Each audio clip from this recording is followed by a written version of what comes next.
Hey guys, thanks for joining me for a new video tonight. This is going to be a good one. This is something that I've been following and it's always kind of been in the back of my mind for years, probably like, I don't know, 4 or 5 years at this point.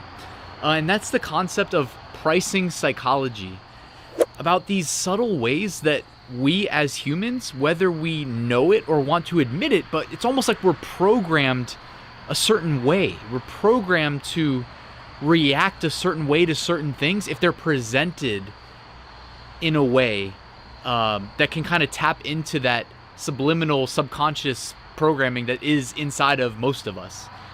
So what we're going to look at today is how we can, I don't want to say exploit, that has negative connotation, but how we can use this to our advantage to increase our e-commerce sales. So we're going to understand and look into pricing psychology specifically. We're going to go surface level because this stuff goes real deep. I mean, deeper than I understand. I'm not going to pretend to be the expert, but this stuff goes deep. We're just going to keep it surface level and try to find some actionable... oh, Onyx just came in. Should I grab him? So we're just going to keep this high level and try to focus on finding something that we can use to benefit our e-commerce business. So I'm going to go jump on my computer and we can get started. And then I explained how Amazon puts smaller numbers near their prices so that you visually group these stimuli and you perceive the actual prices to be smaller because of that convergence. So that was a preview of what we're going to be looking into today. Now, like I said, this stuff goes deep. So we're going to look at the top 15 tips that I pulled from an expert that I've been following his research, his advice for years now. Don't worry, I'll put a link in the description so you can check out all his stuff. But before we dive into things real quick, let me introduce myself in case you're new to my channel. My name is Ryan Hogue. I've sold over $1.8 million on Amazon to date. I also sell off of Amazon, but I know Amazon's like the big hub of e-commerce. If you want to follow the links in the description, I've got free e-commerce mini courses that you can sign up for. Deliver some lessons to your inbox daily in various ways you can make money online. I've also got a passive income Facebook community. I'd love to have you there.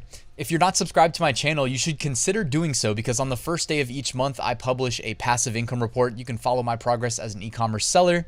Speaking of that, if you are impressed by the numbers that I do, pretty much passively, I mean, I scaled up all these businesses while working 2 jobs. I was fortunate enough to be able to quit my 9-to-5 job in February of this year, but if you're interested in learning my exact methods for each business model that I do, I also teach it. I work as a professor, by the way, so I have a little bit of teaching chops, but I opened an online school. You can check out the courses in the link below. All right, so coming back to the topic of this video, we're going to be talking about psychology and marketing. I don't know, we should just call it marketing psychology. And specifically, I've been following Nick Kalenda, who is an expert in this field for years. He has one article that I find myself always coming back to on pricing psychology. And what I'm going to do in this video is just walk you through the top 15 tips from that article that we can implement from a pricing psychology aspect that should increase our conversion rates. And some of this stuff is going to be really surprising.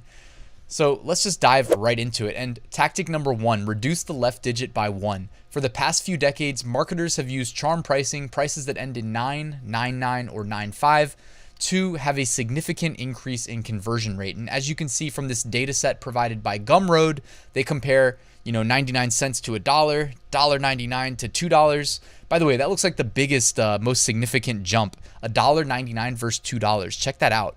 $1.99, 5.2% conversion rate versus $2, 2.39. So it over doubled. That's huge. So as you can see here, reducing that left digit by even just a penny to that 0.99, definitely more attractive to buyers. Tactic number 2, choose prices with fewer syllables. So don't overlook the auditory version of your price. It may seem irrelevant, but syllabic length influences price perception. By the way, all this stuff is in this incredibly long blog post, as well as all his sources. What you see in this presentation is kind of it's definitely a condensed version of what's going on. Like there's a lot more write-up involved with each of these tips, but I'm just giving you the short version because I know you don't want a really long YouTube video that goes super in depth. So let's keep it high level. All right. So he's saying that $27.87, 7 syllables, is not as optimal as saying $28.16. So even going up in price by about 40 cents or a little bit less than 40 cents is more optimal. Tactic number 3, display prices in small font size. Your brain has a universal conceptualization of size. Thus, there's a blurred overlap between visual size and numerical size. So a smaller font size may, in the, I guess, subliminal part of our brain, be associated with a smaller, more affordable price. Interesting. Tactic number 4, remove the comma. Researchers found that removing commas, for instance, $1,499 versus, well, that's with the comma. I guess you see it on screen. I can't really say, but that can make your price seem lower. All right. So in this case, if you have the ability to do so, don't add the comma. Tactic 5, use words that are related to a small magnitude. Be careful when choosing the language near your price. Certain words can taint people's perception. So $18, high performance. So 18 and high, not optimal. $18, low maintenance. That is more optimal because the word low is closely in proximity next to the price. Tactic 6, separate the shipping and handling. This is interesting as far as our e-commerce goes. If you're selling on like Etsy or Amazon, for instance. So if you sell products online, you should usually separate shipping and handling fees. So it's not one size fits all. I know this is one of those really like not a great thing that a lot of people's brains fall into, this trap of like binary thinking, 0 or 1, you know, good, bad, yes, no. It's like, guys, not everything's binary. It's not always one size fits all. In this case, they're saying usually separate shipping and handling fees. So instead of doing $18 in free shipping, you'd sell more by doing $15 plus $2.99 shipping, which is something that I personally agree with most of the time. But also at the same time, in regards to like e-commerce, I talk about winning the war in search results. So if a website will give you some sort of a distinction for doing free shipping that'll increase the click-through rate in search results, which is a required step to get purchased, then you'd maybe want to strongly consider doing the free shipping. But again, you got to split test and see what works. Tactic 7, offer payments in installments. Likewise, when you give people the option to pay for your product in smaller increments rather than one lump sum, you can anchor people on the smaller price. So instead of $499, how about 5 payments of $99? Tactic 8, mention the daily equivalence. So this almost to me feels a little bit predatory. So I'm kind of like, I guess as a marketer, if you can use this to your advantage, it's good. But think about your daily income. Like part of me in my e-commerce journey, when I had a lot of upfront effort and research and minimal returns, like I was not making any money, but I was trying really hard, I always thought of things in terms of dollars per day. Because like, imagine making your first Amazon merch sale. You may have tried really hard to get that first sale, and you might tell a friend, and your friend's like, well, how much money did you make? And you're like, well, I made $1.50. And they might be like, wow, cool. But then if you think in terms of dollars per day, I just want to show you 1.5 times 365 is $547 a year. And I mean, most people's jobs probably don't give them a $547 bonus at the end of the year, but you can give yourself that bonus by just doing Amazon merch and making one sale a day for $1.50 profit. So I think of this in terms of like my income, whereas I guess also if you're a marketer, you can break things down into smaller prices by doing it in terms of daily costs, which also you may not need to actually offer this in a daily payment, daily recurring. You might just be able to say like, hey, it's $14.99 a month, which if that seems like a lot to you, that's only 49 cents a day, 49 cents. So maybe it's like along those lines. Tactic 9, be precise with large prices. So they analyzed some real estate transactions and found that buyers pay more money when prices are specific. So people are more likely to spend $362,798.15 than they are $350,000. Interesting. I feel like I'd fall into that trap too. Tactic 10, position low prices towards the left. I mean, who knew that, right? But apparently that's a thing. So when designing a layout, you should position your price towards the left. And that's all relative to how you lay out the page. Tactic 11, expose customers to 2 multiples of your price. So this is kind of interesting. And I looked at, there were some other examples in here related to like selling pizzas. They mocked it up into like a split with 4 different options. But in this case, if you're charging $24 for some combination of pizzas, 4 small pizzas up to 6 toppings, 4 times 6 is 24. They're saying that subliminally in our minds, unless you're like Rain Man, you're some savant here. Cause like I don't, in my conscious brain, I don't do the math. Yet in my subconscious, apparently I am. 4 times 6, 24. So Or 8 times 3 was another example they had. I don't know if I put that in here. No, I didn't. But so that's apparently something you can use to your advantage. Tactic 12, use the right amount of roundedness. One aspect to consider is the roundedness of your price. Round prices, for example, $100 are processed fluently, whereas non-rounded prices, such as $98.76, are processed disfluently.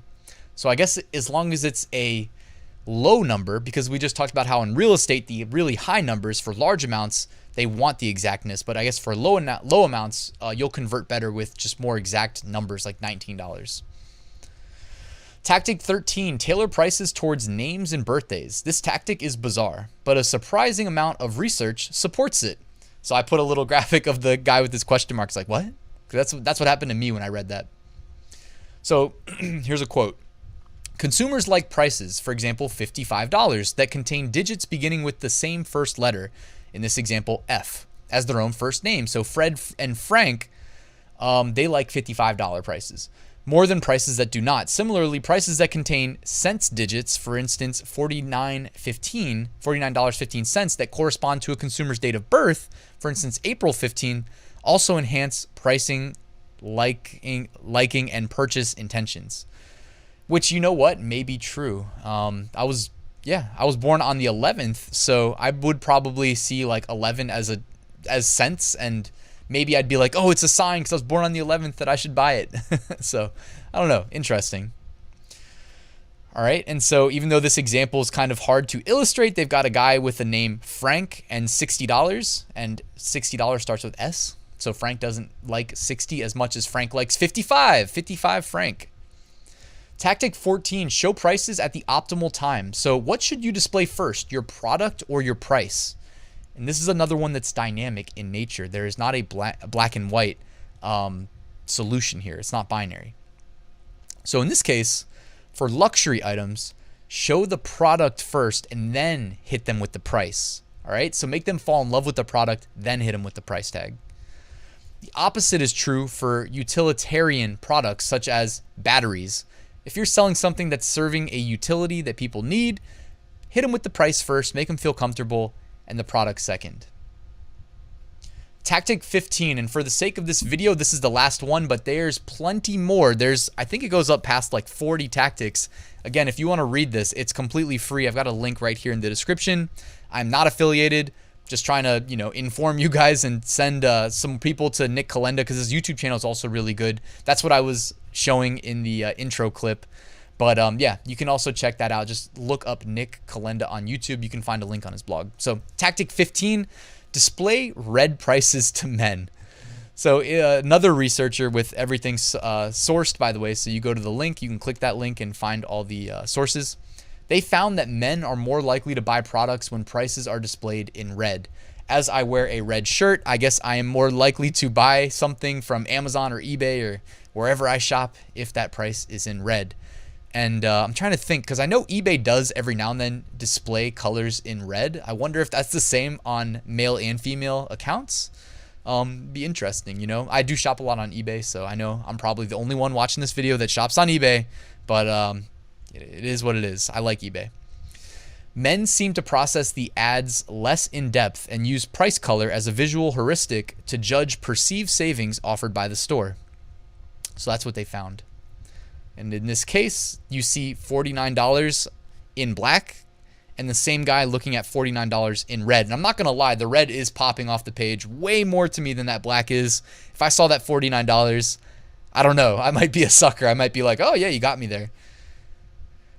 And then one final pricing tactic. This is the conclusion from the end of the page. Let's just read through it real quick, because this could definitely be applied to our e-commerce sales. Instead of reiterating the pricing strategies, I want to end with one final tactic, the most important tactic in this list. If you still have trouble justifying your price to customers, even after implementing the strategies in this article, then you might not have a pricing problem. You might have a problem communicating the value of your product.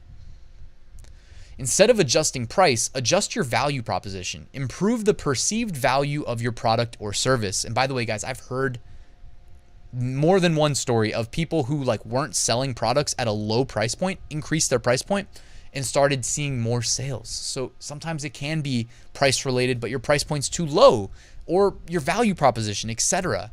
By the way, like a higher price point is a value proposition. It's the perception of higher price with high value. So what makes it special? How is it better than your other products? Why would the customer enjoy it? Oftentimes, you can solve your pricing problem by communicating value more effectively. With that tactic and all the other psychological pricing strategies in this article, you should be able to justify your price more easily. All right. So that is it. That's all I wanted to cover today. I hope you enjoyed this video. It's a little bit of a deviation from the norm that I talk about on my channel, but I enjoyed making it. And if you did, let me know in the comments below. If you have any suggestions for new videos or new content, definitely let me know as well. Also, if you made it this far and you want to hit that like button, let the YouTube algorithm know that you liked it. That would be appreciated. And if you're not subscribed and you want to take a second to do so, I would also really appreciate that. But thank you guys for watching. I'll see you tomorrow. Passive Income School is open. Enroll now at RyantsMethod.com. Thank you.